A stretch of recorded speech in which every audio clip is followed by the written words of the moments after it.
Gandillon. Bonjour Florian. Bonjour Monsieur Gandillon. Bonjour Mardi. On se retrouve pour le second entretien du mois de juin 2016 pour la revue Militante dont vous êtes le rédacteur en chef. Alors le thème abordé aujourd'hui c'est islamisation et complicité du régime en place. Alors la première question, l'islamisation de la société française est-elle voulue et dans ce cas, le régime est-il complice? Alors l'islamisation de la France, objectivement, on peut admettre qu'effectivement, il y a une complicité entre leur République, la Ve République, et les autorités, disons, les musulmans, les autorités musulmanes. On se rend bien compte que tout est fait, disons, enfin, pour favoriser l'installation de l'islam en France, ne serait-ce que par les mosquées, qui ont droit à des bails amphithéotiques, c'est-à-dire à 99 ans, pour un euro symbolique, pour s'installer dans les villes, à des facilités d'installation. Le fait qu'on ne puisse plus critiquer l'islam sans passer pour une atteinte aux droits de l'homme ou une incitation à la haine raciale ou autre chose, ce qui contraste d'ailleurs énormément avec toutes les attaques qui sont faites contre le catholicisme et le christianisme, et qui passent finalement par pertes et profits. Ou même anti-français de souche. Ou anti-français de souche, voilà, oui.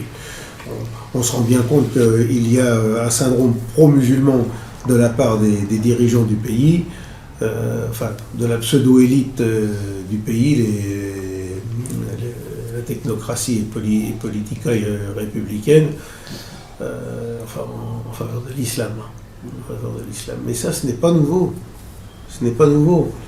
Parce que lorsqu'on regarde au cours des 2 siècles passés, la République a toujours été plutôt philo-islamique, philo-musulmane. Par exemple, Bonaparte, Napoléon, lorsqu'il était allé en Égypte, avait lui-même dit si je reste là-bas, je me ferai musulman.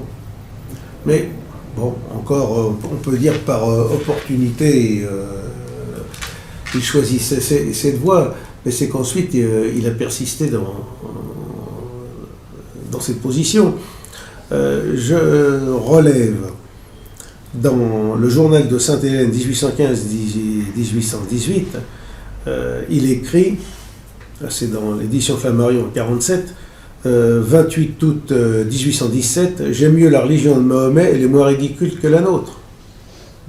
Dans le journal inédit de Sainte-Hélène, correspondance de Napoléon Ier, ça a été d'ailleurs 1815-1818 par le général Gourgaud, je lis Napoléon, c'est Napoléon qui parle, il n'y a qu'un Dieu, c'est le message de l'islam, l'islam est la vraie religion, plus les gens liront et deviendront intelligents, plus ils se familiariseront avec la logique et le raisonnement. Ils abandonneront les idoles ou les rituels qui supposent le polythéisme et ils reconnaîtront qu'il n'y a qu'un Dieu. Et il terminait, et par conséquent, j'espère que le moment ne tardera pas où l'islam prédominera dans le monde. C'est quand même quelque chose d'assez terrible et d'assez terrifiant. Et très judéo-islamique, en voyant le christianisme comme polythéiste, quoi. Il prend ça pour des païens qui croient en plusieurs saints, et voilà. tout ça. Voilà. Donc, mais là, c'est quelque chose de terrible. Bon, vous avez autre chose, parce que ce sont des citations, mais il faut les dire dans le texte. Hein. Vous avez un ouvrage paru sous la monarchie de Juillet, donc dans les années 1843, s'appelle « Le monopole universitaire des structures de la religion et des lois ». Dans cet ouvrage, on est décrit l'état d'esprit des maîtres de l'université d'alors. Voilà ce qui est mis, au chapitre 4. « Tandis que l'Église est calomniée, l'université apparaît comme niant Dieu, tandis que l'athéisme est enseigné et que l'islam jouit d'un préjugé favorable. » Déjà sous Louis-Philippe. À l'époque, vous avez même un mathématicien d'origine italienne, Guillaume Libri, qui en avait conclu que l'Empire byzantin avait disparu parce qu'il était resté chrétien, il avait dégénéré à cause du christianisme. On connaît d'ailleurs l'histoire de Gibbon, l'historien, qui dit que Rome a décliné parce qu'il s'est christianisé, au contraire. Ce qui est tout à fait une erreur, c'est que les religions antiques ne jouaient plus le rôle, le christianisme était en train d'ordonner la composante spirituelle qui manquait à Rome, qui lui faisait défaut, et effectivement, Par contre, les destructions étaient telles que lorsque le christianisme a commencé à se développer, il n'a pas pu rattraper le mal qui avait été fait à la société romaine. Le christianisme était tellement vigoureux que c'est quand même lui qui a assuré le développement de l'Europe après la fin de l'Antiquité, la chute de Rome en 400, enfin la destruction de l'Empire, la suppression de l'Empire en 476, et puis après tous les royaumes qu'on a eus, mérovingiens, etc. Je ne vais pas faire l'histoire ici. Bon. Et ce fameux Guillaume Libri disait que... Alors, encore un des propos qu'on retrouve aujourd'hui. Il disait que les Arabes ont apporté la renaissance des lettres en Occident et en même temps les sciences, et il en concluait que le christianisme au Moyen-Âge avait empêché le développement de notre civilisation. C'est le mensonge qu'on nous enseigne actuellement. Qu'on nous enseigne. Alors, il faut quand même dire une chose, c'est que vous avez effectivement, des scientifiques chez nous, comme Adélard de Bath, qui a traduit des textes de musulmans, Al-Khwarizmi, qui d'ailleurs avait repris ces textes-là d'Euclide, enfin, c'était des traductions grecques. Mais vous avez l'évêque de Chartres, Fulbert, lui-même, a développé des écrits scientifiques originaux. Vous avez le fameux pape Sylvestre II, qu'on appelle le pape de l'an 1000. Le pape de l'an 1000, Gerbert d'Aurillac, était considéré comme un des plus grands mathématiciens de son époque. Au XVIe siècle, au XIVe siècle plutôt, au XIIIe siècle, excusez-moi, Jordanus Nemorianus, qui était le supérieur général des frères prêcheurs, eh bien, a fait des travaux mathématiques qui dépassaient de loin tout ce qui avait été fait depuis l'Antiquité. Et il n'en devait rien aux musulmans. Ce sont des choses extrêmement importantes. Vous avez ensuite des esprits comme Jean Buridan ou Nicolas Oresme qui ont fait des développements mathématiques et scientifiques qui n'existaient nulle part. Qui n'existaient nulle part. Vous avez par exemple en magnétisme, vous avez Pierre de Maricourt au XIIIe siècle. Il a fallu attendre la fin du XVIe siècle pour que ces travaux soient dépassés. Il n'y avait aucun antécédent à la matière. Hein? Et on peut même dire que c'est le fait qu'il y a eu les décrets pris par l'évêque de Paris, puisqu'à l'époque Paris n'était qu'un évêché suffragant de l'archevêché de Sens, l'évêque Étienne Tempier, qui a pris des décrets interdisant telle et telle proposition parce qu'elles étaient contraires à la Bible et à l'enseignement du Christ et de l'Église, et qui ont réorienté la science européenne dans une voie qui alors était dans une impasse. Et là, ils l'ont orienté vers une voie féconde. Ce sont des choses qui sont avérées. Il suffit de lire les écrits de Pierre Duhem sur la question. Tout cela, on n'en parle pas. On n'en parle pas aujourd'hui. Hein. On dit saint Thomas a christianisé Aristote aussi, par exemple. On dit que oui. Alors saint Thomas a christianisé Aristote tout simplement parce que Aristote avait ce qu'on appelle l'organon, c'est le système des quatre causes, la manière d'analyser, de comprendre un phénomène. Et Aristote avait l'idée du premier moteur. Dans sa métaphysique, il parle l'idée du premier moteur, c'est-à-dire en gros ce qu'on pourrait appeler une sorte de Dieu inconnu, d'éléments premiers, inconnus, qui a engendré le fonctionnement du monde. Ça s'accordait parfaitement avec l'idée du Dieu créateur. Donc effectivement, on pouvait parfaitement fondre la philosophie d'Aristote dans le christianisme. C'est la synthèse qu'a accompli saint Thomas d'Aquin, d'une manière magistrale, et qu'il faut bien le dire aujourd'hui, sauf sur des points particuliers liés à l'époque où il a écrit, ne sont pas dépassés. Hein. Et d'ailleurs, et aujourd'hui encore, cette question de l'islam, qui a apporté la civilisation à l'Europe, continue à être développé partout. Et lorsque vous avez quelqu'un comme Sylvain Guggenheim, qui a écrit Aristote au Mont-Saint-Michel, tous les universitaires lui sont tombés dessus à bras raccourcis. C'était le pauvre homme était traité plus bas que terre. Or, il démontrait qu'effectivement, au Mont-Saint-Michel, on n'avait pas besoin de la connaissance des manuscrits arabes et des travaux arabes pour développer la science et la connaissance en Europe. On avait toutes les traductions grecques et latines à disposition. C'est vrai qu'au XIXe siècle, via l'Empire français, les républicains ont toujours été baignés dans l'islamophilie, et même certains intellectuels comme René Guénon. Oui, toujours. C'est vrai que c'est pas nouveau du tout finalement. Et c'est dû à un régime libéral et œcuménique qui est maçonnique Un finalement. régime libéral écuménique maçonnique qui s'entend d'ailleurs très bien avec l'islam parce que, à l'origine, le maçonnisme, bon, le Grand Orient rejette la notion de Dieu, de créateur et autres, mais la notion de grand architecte de l'univers s'accorde bien avec la notion de Dieu inaccessible Ouais. et unique que l'on trouve dans l'islam. Ils sont presque agnostiques, ces gens. Enfin, oui, Dieu est inatteignable en fait. Voilà, inatteignable, inconnaissable, on est soumis.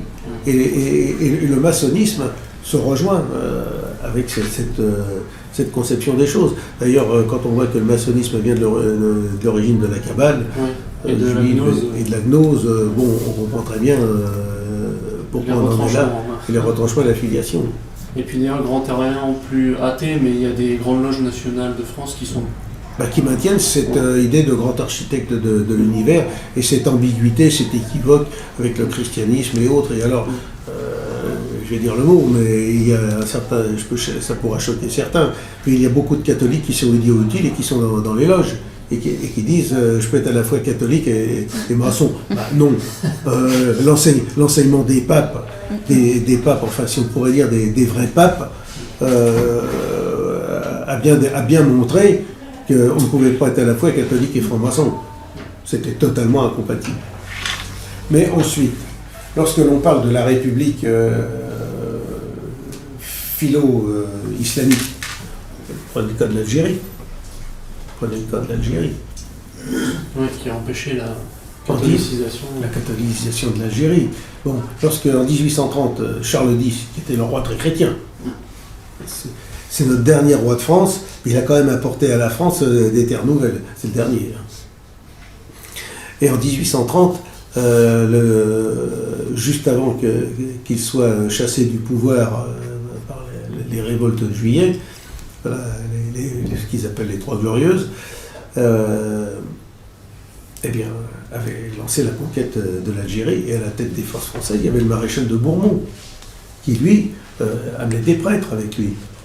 Un an après, le maréchal de Bourmont était rappelé, et on a nommé à sa place le maréchal Clausel, qui était un excellent franc-maçon. Et à partir de ce moment-là,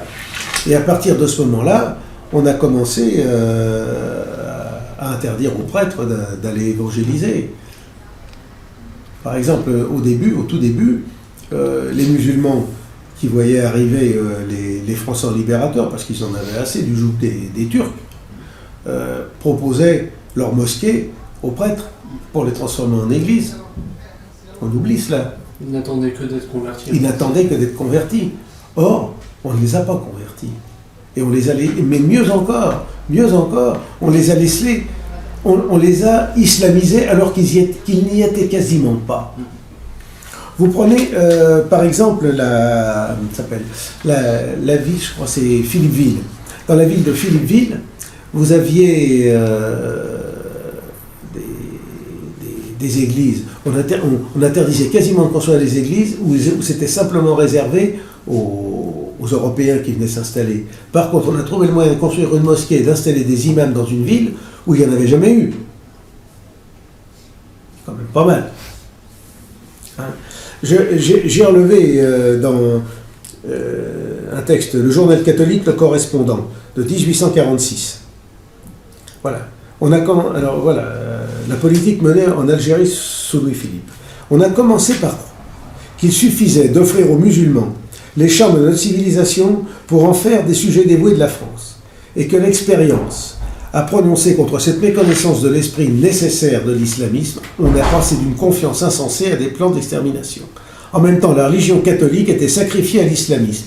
La prédication chrétienne était interdite comme un crime de haute trahison, et l'on expulsait de l'Algérie les prêtres qui, par leur connaissance de la langue arabe, auraient pu se mettre en communication avec les indigènes. Dans tout ce qui nous arrive en Algérie, nous devons reconnaître non seulement une suite de fautes, mais aussi une série de punitions. Bon, il faut bien voir là-dedans, dans ce texte, une préfiguration de ce qu'avait écrit le père de Foucault, en disant que si nous ne convertissions pas ces gens-là, eh bien, un jour ou l'autre, ils nous mettraient à la porte. Et c'est ce qui se passe. Or, ces gens-là ne demandaient qu'une chose, c'est à être convertis. J'ai le souvenir, j'ai le souvenir d'un vieux pied noir me racontant avoir un ami musulman qui lui disait « Mais pourquoi vous nous méprisez comme ça ?» Il dit « Mais pourquoi? Pour quelle raison ?» Il dit « Oui, vous ne nous parlez jamais du christianisme, vous ne cherchez pas à nous convertir. Si c'est votre religion à laquelle vous croyez, pourquoi vous ne cherchez pas à nous la faire partager? C'est que vous nous méprisez. » Voilà un homme d'honneur. Il lui enseignait malgré lui ce qu'était la charité. Et voilà. Ces gens-là, si vous leur parlez, ils ne demandent qu'à entendre. Alors aujourd'hui, vu la situation présente, aujourd'hui, bon, nous sommes dans un autre contexte. Autre chose, oui. Dans un autre contexte. Mais voilà où nous en sommes. Par exemple, je vois là en 1845, on a voulu obliger les sœurs de Saint-Vincent-de-Paul à retirer les crucifix qui étaient dans les hôpitaux d'Algérie au motif qu'il fallait être neutre. Ça vous rappelle pas, ça vous rappelle rien? C'est pas nouveau tout ça. Voilà. Bon, en 1882, il y a un père jésuite, le père Rivière, qui avait écrit le premier dictionnaire français-kabyle et qui avait même été un des premiers linguistes de la langue kabyle. Eh bien, il a été immédiatement interdit de contact avec les Kabyles. Il a été envoyé ailleurs. Vous aviez le premier évêque qui a été nommé à Alger, Monseigneur Dupuche, et qui, lui, en tant qu'évêque, avait entrepris un travail d'évangélisation. Eh bien, on a monté des cabales contre lui, et on a réussi à lui faire quitter l'Algérie et l'envoyer en exil à Bordeaux, qui était d'ailleurs sa ville natale. Ses cendres ne sont venues qu'après sa mort. On a toujours tout fait pour empêcher la christianisation de l'Algérie et des terres colonisées. Vous prenez l'Afrique noire. L'Afrique noire, mais les Anglais ont procédé de la même façon. Ils ont utilisé des cadres musulmans comme relais de leur administration de colonie. Cela faisant, ils ont entraîné l'islamisation de populations qui ne l'étaient absolument pas. Là, je vais encore faire une autre citation. C'est un évêque, Monseigneur Bresson, dans la Pensée catholique, numéro 55. Une conférence prononcée en 58. C'est un fait éclatant que depuis 100 ans, l'administration française a presque toujours réservé sa bienveillance et réservé son appui à l'islam. J'énumère. Elle a imposé des chefs musulmans à des groupements animistes. Elle leur a donné des instituteurs musulmans, des infirmiers musulmans, des fonctionnaires musulmans, tout un encadrement auquel s'ajoute en son temps l'encadrement militaire qui place généralement les recrues animistes sous l'autorité de gradés musulmans. Elle a introduit des marabouts dans ces mêmes populations. Elle a fait rendre la justice selon le Coran entre deux parties païennes. Elle a construit des mosquées, etc., etc., etc. Bon. Voilà un texte qui résume bien l'esprit de la manière dont la République s'est occupée des populations colonisées. Et lorsque Jules Ferry parlait de civiliser des populations inférieures, eh bien, franchement, c'était les civilisés, c'était les islamisés, c'était pas les christianisés. Et lorsqu'on voit les résultats de la Troisième République qui a déchristianisé, enfin, Troisième République, de toutes les républiques et du régime, disons, de gauche que constituent les régimes issus de 1789, antichrétiens, eh bien, le bilan, c'est véritablement la déchristianisation de la France et la déchristianisation de l'Europe. Autrement dit, comment nous étonner aujourd'hui que nous en soyons là lorsqu'il y a de tels antécédents? On pourrait même dire que Lyautey, qui pourtant est une des grandes gloires nationales, a quand même commis cette sorte d'erreur de construire la grande mosquée de Paris, alors que personne ne l'a demandé. Ah, le maréchal Lyautey. Le maréchal Lyautey, oui, oui. Et d'ailleurs, à l'époque, Charles Maurras il avait dénoncé, oui. avait dénoncé. Si vous permettez, je pourrais lire un extrait de son texte, parce que c'est prémonitoire. Alors, cette mosquée a été inaugurée en 1926. Et Charles Maurras écrivait, le 13 juillet 26 dans l'Action française, je cite, « Cette mosquée en plein Paris ne me dit rien de bon. Il n'y a peut-être pas de réveil de l'islam, auquel cas tout ce que je dis ne tient pas, et tout ce que l'on fait ne trouve pas aussi être la plus vaine des choses. Mais s'il y a un réveil de l'islam, et je ne crois pas que l'on puisse en douter, un trophée de cette foi coranique sur la colline de Sainte-Geneviève, où enseignèrent tous les plus grands docteurs de la chrétienté anti-islamique, représente plus qu'une offense à notre passé, une menace pour notre avenir. On pouvait accorder à l'islam chez lui toutes les garanties et tous les respects. Bonaparte pouvait se déchausser dans la mosquée et le maréchal Lyautey user des plus éloquentes figures pour affirmer la fraternité de tous les croyants. C'était chose lointaine, affaire d'Afrique ou d'Asie. Mais en France, chez les protecteurs et chez les vainqueurs, je rappelle que en 1926, nous sommes la France vainqueur de la guerre de 14. Du simple point de vue politique, la construction officielle de la mosquée et surtout son inauguration en grande pompe républicaine exprime quelque chose qui ressemble à une pénétration de notre pays et à sa prise de possession par nos sujets ou nos protégés. Ceux-là la tiendront immanquablement pour un obscur aveu de faiblesse. Quelqu'un me disait hier qui colonise désormais, qui est colonisé, eux ou nous. Eh bien, ce texte de Maurras est tout à fait prémonitoire. Il n'était pas, on voit, pour la conversion des autres peuples spécialement, mais il a bien... Non, Maurras n'était peut-être pas pour la conversion des autres peuples, mais il était au moins pour que nous préservions notre propre spécificité.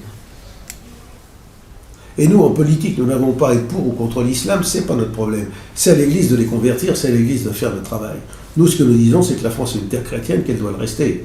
De même que les musulmans en Arabie Saoudite disent que l'Arabie Saoudite est une grande mosquée et qu'aucune autre religion ne doit y exister, eh bien nous devons dire que la France est une grande cathédrale et qu'à l'intérieur, il ne doit y avoir qu'un seul culte. Ouais, c'était une déclaration nationaliste saoudienne en soi.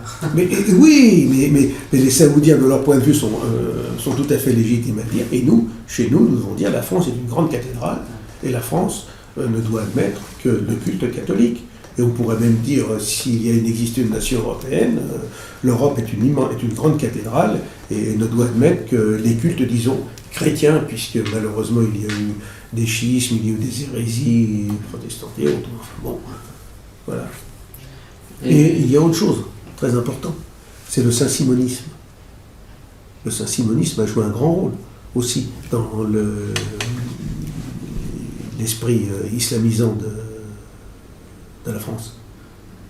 Parce que les Saint-Simoniens ont toujours été attirés par l'islam.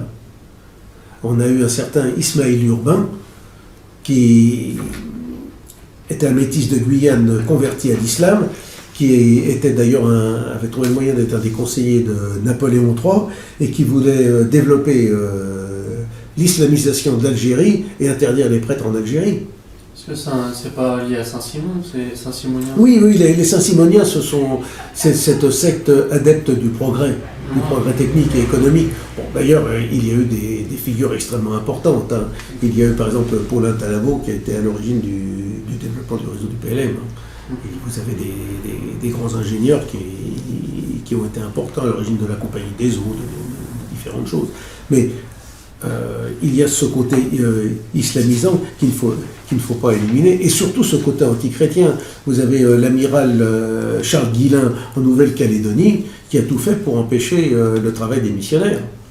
Donc vous voyez, on retrouve essentiellement, on pourrait presque dire que la République en est devenue, dans les faits, objectivement pro-islamique parce qu'elle est, au fond d'elle-même, antichrétienne, anticatholique. On pourrait presque dire tout sauf le christianisme. Ouais. D'ailleurs, les déclarations cosmopolites, pour le coup bien récentes, d'Attali et BHL sont marquantes. C'est limite, la France n'a pas de racines chrétiennes, elle a plutôt des racines judaïques et islamiques. Quoi. Mais voilà, bon, Ils refont l'histoire. Là, on est totalement dans le déni de réalité. On est totalement dans le déni de réalité. Hein. À la limite, la France a des racines druidiques, Oui. Bon, des racines, et d'ailleurs les racines druidiques elles subsistent toujours. Lorsque vous avez nos pèlerinages sur des lieux de source et autres, sur les racines druidiques qui restent, le christianisme, il a transformé tout ça, et il lui a donné une grandeur, il lui a donné une transcendance, il a sublimé toutes ces choses-là. Tout ce qu'il y a de bon dans le paganisme. Tout ce qu'il y a de bon mais bien sûr, le christianisme, voilà. Bon, tandis que l'islam, lorsque l'islam arrive quelque part, c'est comme une gomme, il efface tout. C'est communiste, quoi.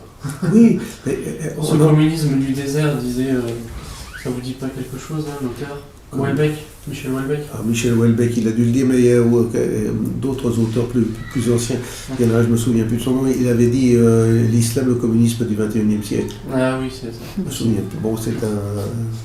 Il me pardonnera, ou son âme me pardonnera, il est mort depuis longtemps. Mais les choses sont là, il faut le savoir. Et on ne le dit pas assez. Alors par rapport à cette islamisation et le manque d'insécurité, on va lancer la seconde question. Pouvez-vous nous donner des cas très précis, notamment à travers le livre de Ghislaine Duménil? Ah, Ghislaine Duménil. Alors, c'est une jeune femme qui était employée à la RATP. Qui vient du milieu communiste à la base. Qui vient d'un milieu communisme, d'un milieu populaire. On pourrait presque dire un bon milieu français, hein, parce que les communistes, j'en ai connu dans le temps, étaient extrêmement patriotes et en montreraient encore aujourd'hui à beaucoup de Français. Hein. Oui, les communistes des campagnes. Mais en gros, les gens étaient communistes tout simplement par intérêt social. Qui parlait de social à une époque où finalement il n'y avait pas de loi sociale, c'était les communistes. Donc c'est le fonds de commerce du communisme. Et quand l'anticléricalisme était là et qu'il faisait bon que l'homme n'aille pas à la messe, anticléricalisme et communisme faisaient bon ménage. Ce qui fait que cette dame-là, Ghislaine Duménil, apparemment est au moins agnostique. Même si, en lisant son livre, on se rend compte que progressivement, elle commence à prendre conscience de ses racines chrétiennes. Mais ça, c'est tout le cheminement des personnes qui prennent conscience et qui se posent la question de savoir d'où elles viennent. Et d'où je viens? Qui suis-je? Où vais-je?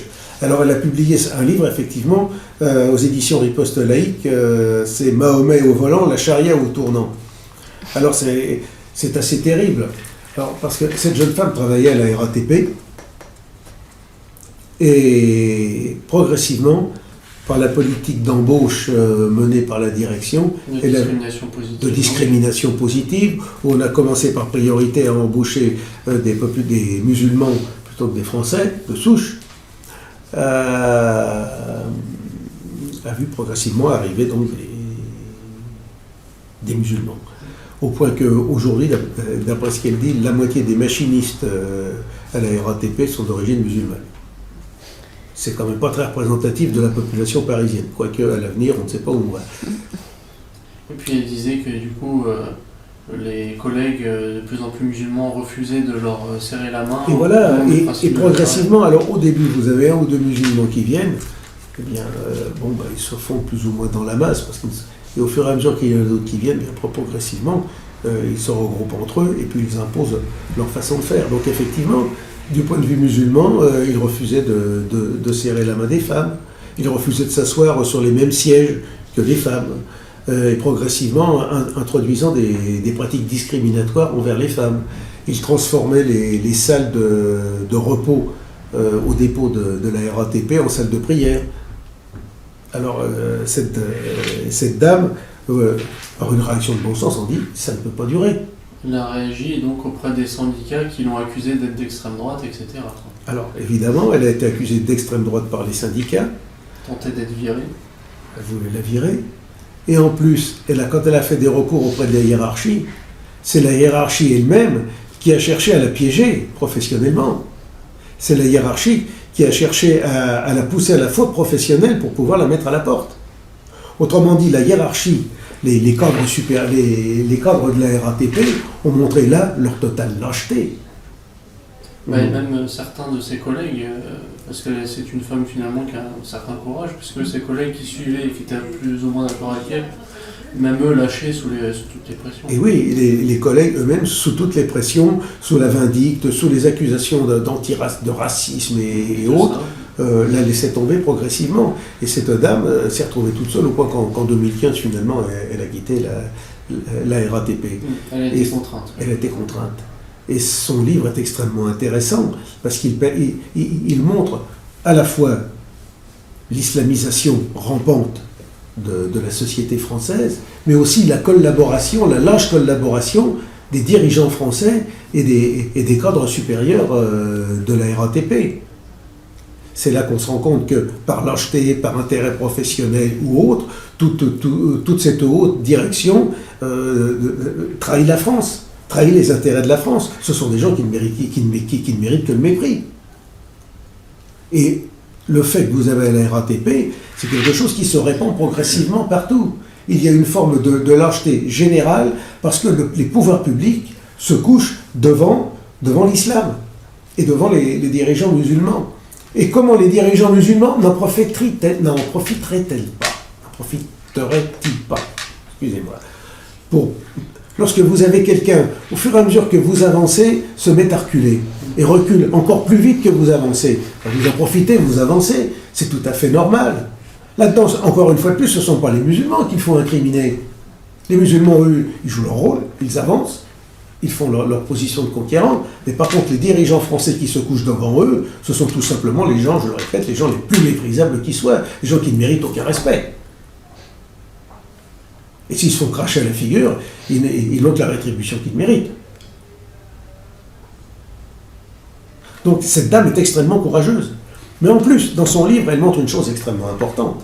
C'est qu'en même temps, les banlieues, qui étaient des banlieues à population française de souche, population gauloise, si on peut dire, progressivement, se trouvent vidées de leur population, parce que vous avez des populations immigrées qui s'installent, et qui, par leur mode de vie, leur façon de faire, avec toujours la complicité de l'État et des pouvoirs publics, s'installent et imposent leur mode de vie et poussent les Français à quitter le pays.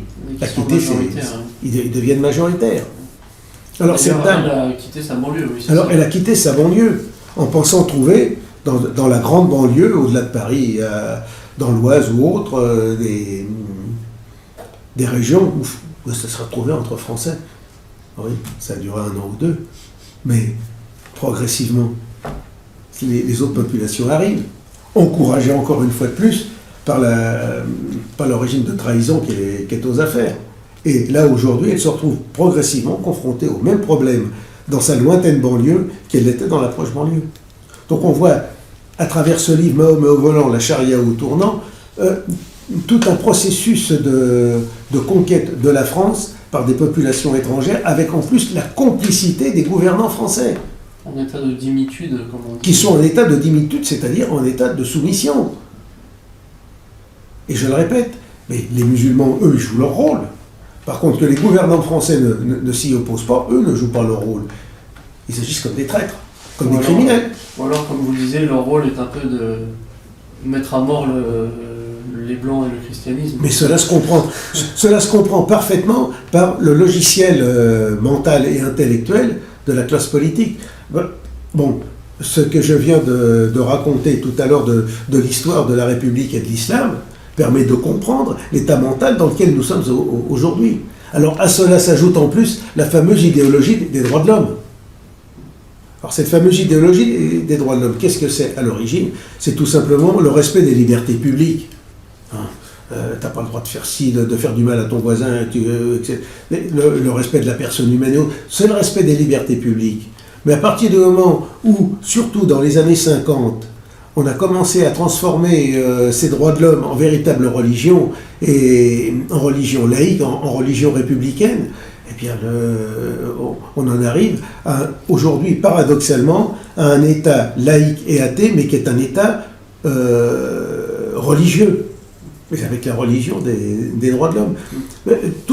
Aucune société ne peut vivre. Aucune société ne peut vivre si elle n'a pas, disons, une représentation cohérente du monde, dans laquelle tout le monde, plus ou moins, se reconnaît. Et cette religion, et cette représentation cohérente du monde est d'essence religieuse.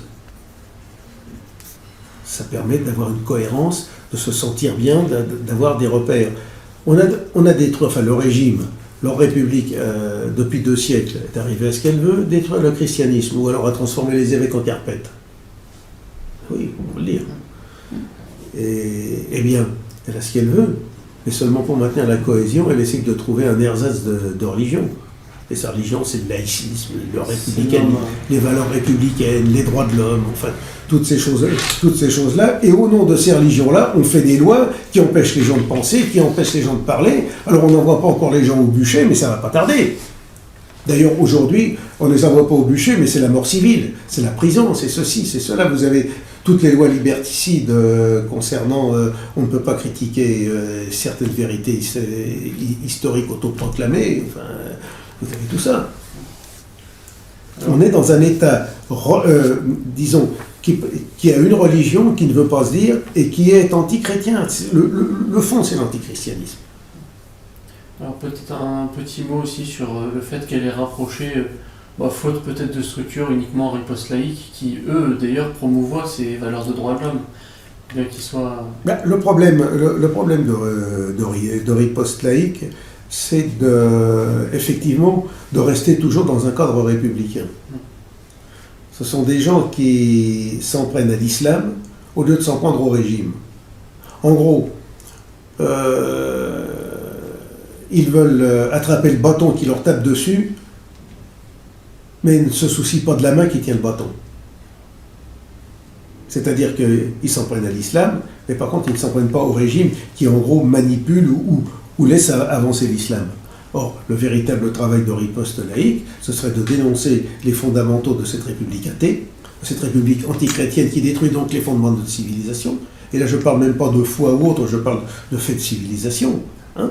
Et ensuite de dénoncer le magistère maçonnique et le magistère du judaïsme politique.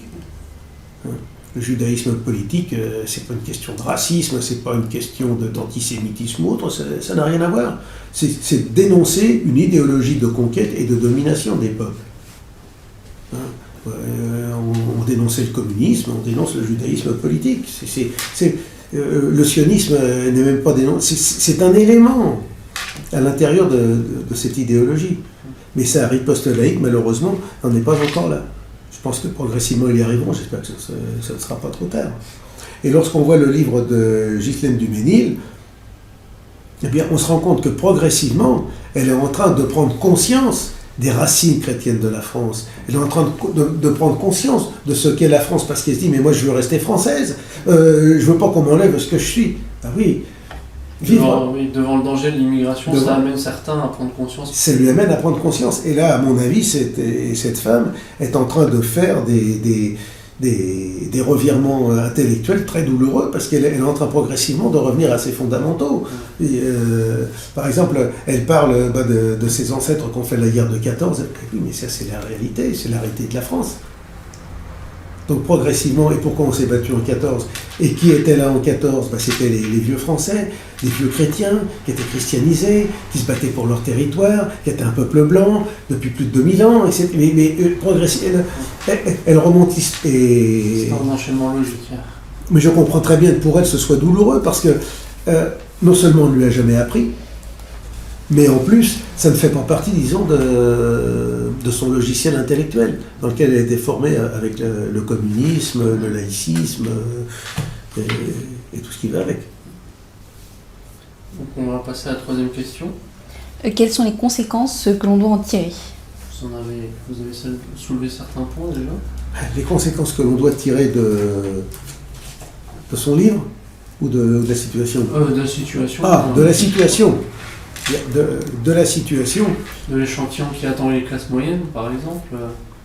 Eh bien, les classes moyennes sont les premières touchées par l'islamisation, parce qu'effectivement, dans les écoles locales, communales, il y a de plus en plus, leurs enfants se trouvent de plus en plus confrontés à ces populations musulmanes, et ils envoient leurs enfants dans des écoles religieuses, ou des écoles religieuses, des écoles sous contrat, mais qui sont d'origine catholique.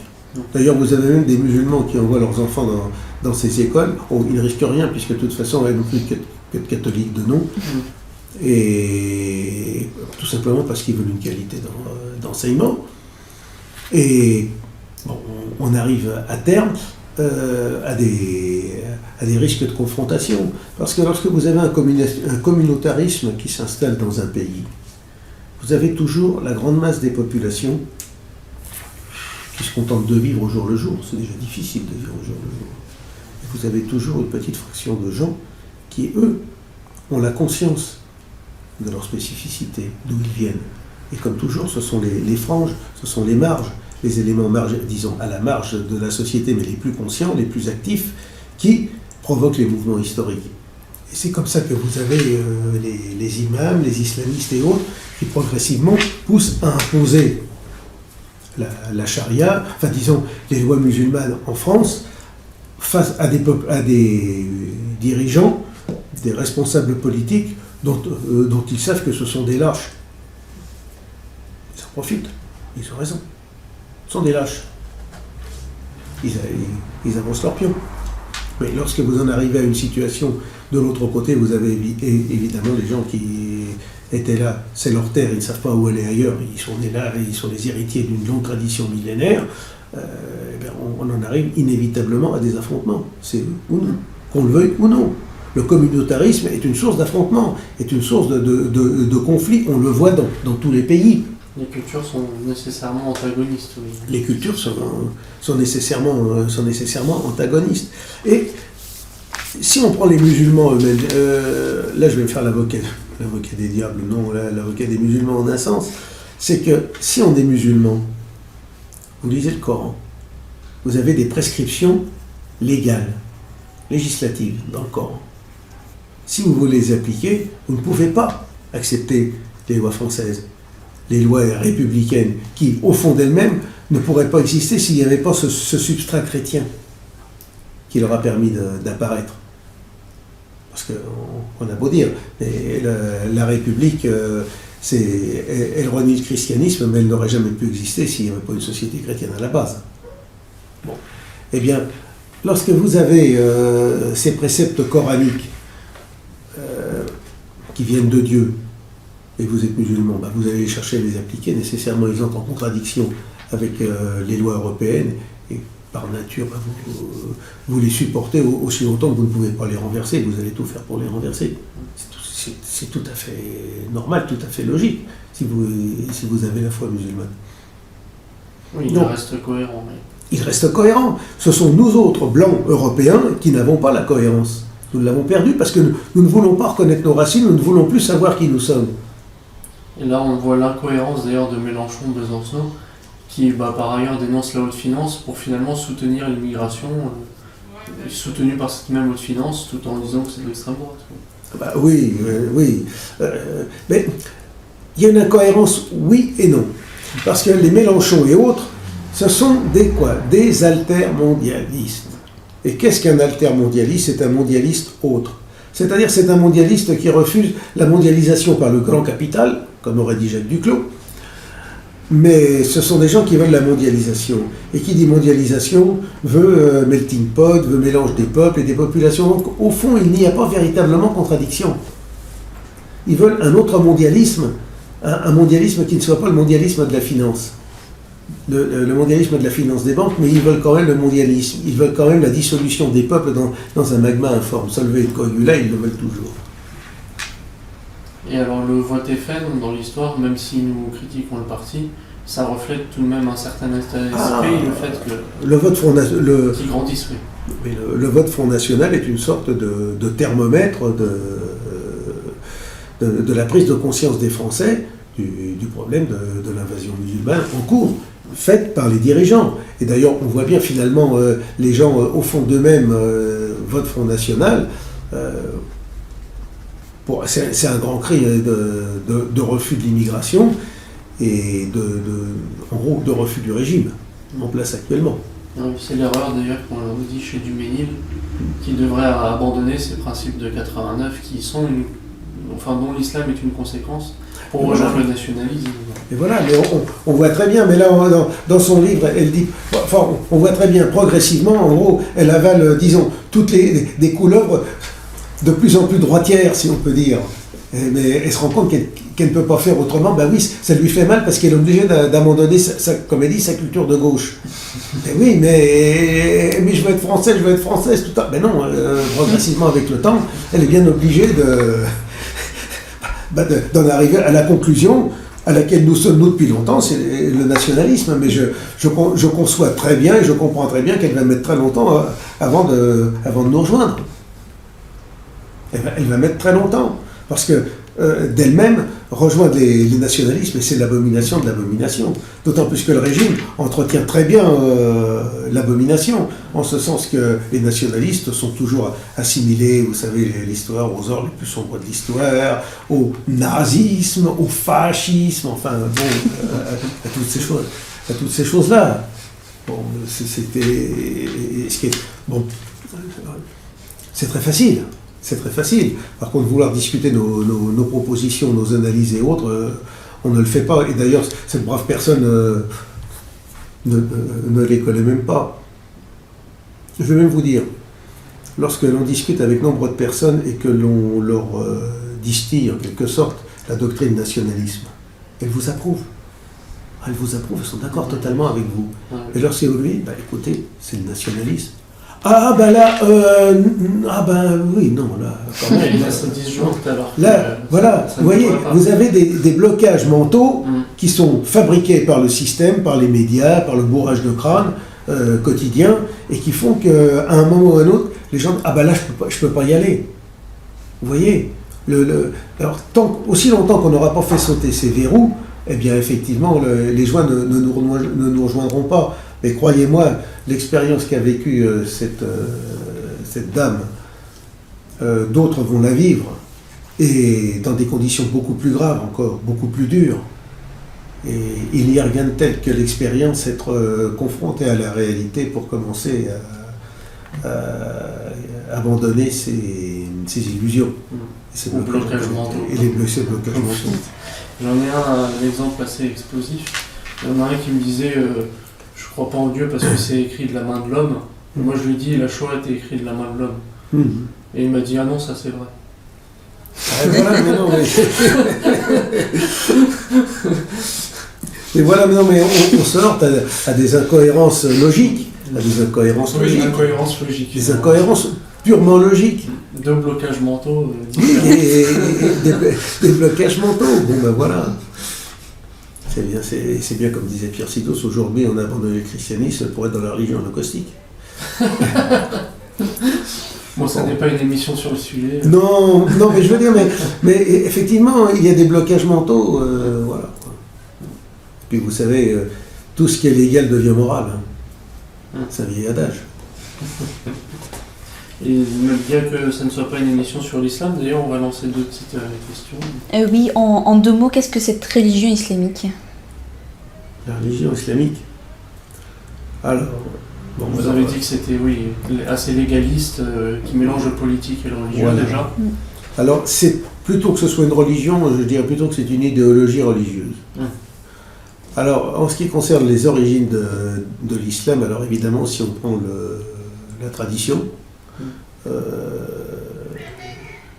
l'islam, c'est tout simplement Mahomet qui a eu des apparitions de l'archange Gabriel, qui lui a dit qu'il serait le dernier des prophètes. Qui est un prophète guerrier d'ailleurs. Un prophète guerrier.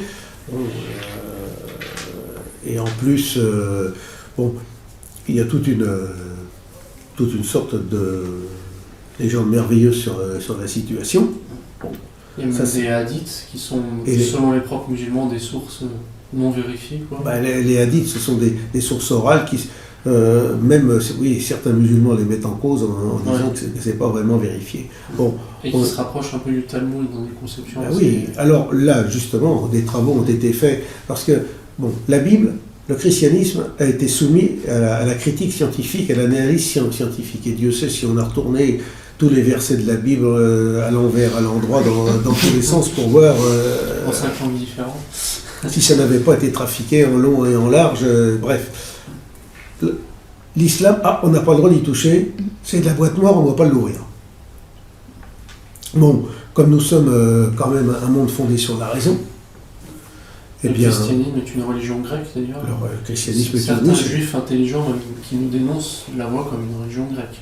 Une religion grecque, c'est un helléno-christianisme, c'est pas un judéo-christianisme. Le judéo-christianisme, ça n'existe pas, le judéo-christianisme. C'est un terme moderne de gauchiste et également de néo-païen qui nous accuse. Oui. Le judéo-christianisme a existé jusqu'en l'an 59, jusqu'au concile de Jérusalem, où il y a eu un débat entre saint Paul et saint Pierre. Saint Pierre qui voulait imposer des règles juives aux convertis, et saint Paul qui a dit non et qui l'a emporté. Et depuis cette époque-là, la querelle du judéo-christianisme est éteinte. C'est un helléno-christianisme. Bon, donc il faut dire les choses comme elles sont. Il y a peut-être le système métaphysique hébreu qui considère le monde allant d'un commencement à une fin, alors que c'était plutôt dans le monde grec un monde cyclique, mais les catégories de la pensée, les catégories philosophiques, c'est une fusion entre cette métaphysique biblique et l'hellénisme. Donc, ou alors peut-être les apôtres du Christ qui baignaient dans la culture juive avant de rejoindre le christianisme. Voilà, mais à part mais ça, ces choses-là, en 59, au Concile de Jérusalem, ça n'existe plus. On est dans l'helléno-christianisme. Parler de judéo-christianisme, c'est trahir l'histoire. Bon. Et il s'est passé une chose, c'est que par contre, il y a certains adeptes de Jésus-Christ qui ont commencé à discuter sur la valeur de sa résurrection, c'était vrai. Et il s'est constitué ce qu'on appelle la secte des judéo-nazaréens, qui est avérée comme existant, disons, dans les déserts d'Arabie, aux confins de la Jordanie, de la Palestine. Et c'est à partir de là que, progressivement, en convertissant, en touchant les tribus arabes, ils sont parvenus à faire un mélange entre la Torah hébraïque, des écrits des évangiles apocryphes chrétiens, et à essayer de faire, on pourrait dire, une sorte de salmigondi religieux. C'est ça, avant que Mahomet vienne. Avant que Mahomet ne vienne. Et ces judéo-nazaréens voulaient reconquérir Jérusalem et reconstruire le temple. Bon. Alors effectivement, ils ont pensé réussir à un moment lorsque les Perses sassanides ont conquis Jérusalem pendant une dizaine d'années, peut-être même moins, je crois d'ailleurs, mais ils n'ont pas réussi à reconstruire le temple. D'ailleurs, il y a un phénomène très particulier, c'est que quand ils ont voulu attaquer les fondations pour reconstruire, il y a eu un feu, des explosions, et ça semait l'épouvante parmi les travailleurs. Ils ont arrêté les travaux. Puis les Byzantins sont revenus avec Héraclius, et donc les judéo-nazaréens ont suivi. Ça, c'est en 614. Et en 622, ces fameux judéo-nazaréens, d'après les recoupements que l'on peut faire en histoire, ont réussi à soulever des tribus musulmanes du désert et à leur dire qu'il fallait reconquérir Jérusalem. Et effectivement l'islam au début, c'était aller à la conquête de Jérusalem. D'ailleurs, à l'origine, la prière n'était pas tournée vers la Mecque, mais était tournée vers Jérusalem. Al-Quds. Et bon, à partir de là, ce que l'on sait, c'est que les musulmans, les Arabes, se sentant trompés, ont massacré les judéo-nazaréens et se sont retrouvés au pouvoir. Et quand il fait, il a bien fallu qu'ils organisent, les éléments de religion qu'on leur avait donnés. Et c'est à partir de là que l'islam s'est constitué. Oui, d'ailleurs, le tout premier grand massacre islamique était souvent dirigé contre des juifs. Ils ont voulu se débarrasser. Oui, les premiers grands massacres ont été dirigés avant les conquêtes contre la chrétienté orientale. Voilà. Parce qu'en même temps, les juifs, les avaient trompés, les avaient trompés. Oui, c'est ça. Ces questions-là. Un conflit interne. Voilà. Donc, l'islam a des origines tout à fait historiques que des gens comme Anna Zacharias avaient commencé à élaborer, et surtout dernièrement le père, il y a eu Bruno Bonnet-Aymar, mais le père Édouard-Marie Gallès qui a fait des travaux extrêmement importants sur la question.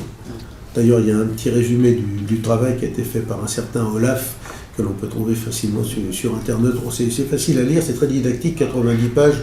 Ça ne demande pas d'approfondir le travail, c'est assez récent d'ailleurs. Le grand secret de l'islam. Le grand secret de l'islam, oui, par Olaf. Bon, il a fait un travail didactique extrêmement intéressant. Bon, voilà. Donc l'islam en lui-même, c'est un avatar d'un christianisme mal compris et du judaïsme. Oui, c'est ça. Voilà. Et un certain panarabisme finalement chez eux aussi peut-être.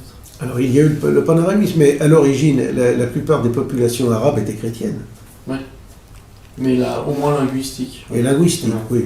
Nous, c'est vrai qu'on a le latin, mais on n'écrase pas non plus les langues. Le latin est la langue liturgique de l'Église. Mais après tout, si on instaurait le latin comme langue internationale, ce serait peut-être pas plus mal. Ce serait peut-être pas plus mal, hein, instaurer. Vous savez, c'est une langue qui paraît difficile parce qu'on l'apprend comme une langue morte, mais c'est une langue qui peut très bien s'apprendre. Vous savez, du point de vue de la syntaxe et du point de vue de la grammaire, c'est une langue qui se rapproche, on pourrait dire, assez du russe. Comment se fait-il qu'il y a des millions de personnes qui parlent russe sans problème, que le russe est une langue qui s'apprend relativement facilement, et qu'on n'arriverait pas à apprendre le latin de la même façon? Vous avez 6 déclinaisons, vous avez des conjugaisons encore plus compliquées en russe qu'en latin, vous avez les cas, vous avez toutes les prépositions, toutes ces choses-là, et pourquoi pas, hein? Ce serait pas plus mal que tout le monde apprenne le latin. Et donc, dernière petite question.